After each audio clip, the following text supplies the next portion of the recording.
Lahat ng magagaling na kusinero ay nagsimula sa pagiging baguhan at halos lahat naman ata dati rin natatanga-tanga na kung saan ay normal naman sa nagsisimula pa lang.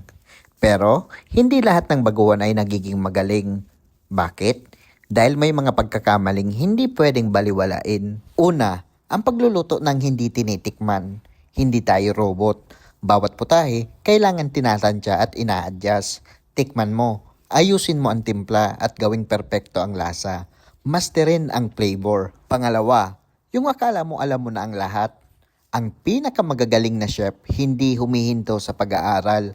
Araw-araw may bago kang matututunan. Mula sa ibang chef, sa karanasan at sa mga pagkakamali.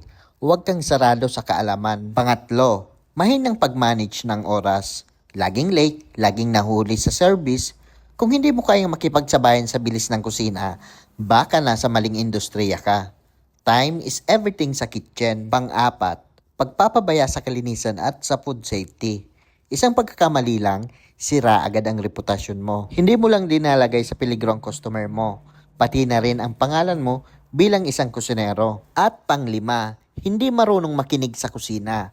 Ang kusina ay mabilis. Ang orders, dumadating ng sunod-sunod. Isang maling pakakarinig mo, isang salitang na mismo, pwedeng magdulot ng kalituhan at gulo. Dito sa kusina, teamwork at communication ang susi. Sabi nga niyan, ang kusina ay parang digmaan. Kung hindi ka handang hasain ang skills mo, mas mabuting umatras ka muna. Pero kung gusto mong umangat, alamin ang mga pagkakamaling ito at iwasan. Muli, ako si Kusinerong Mayor at tandaan, sa bawat sandali sa kusina, dapat laging handa. Paalam! Kusinerong Mayor, ang kasama nyo sa biyaheng masaya. Sumama kayo, sumama ka sa biyahe.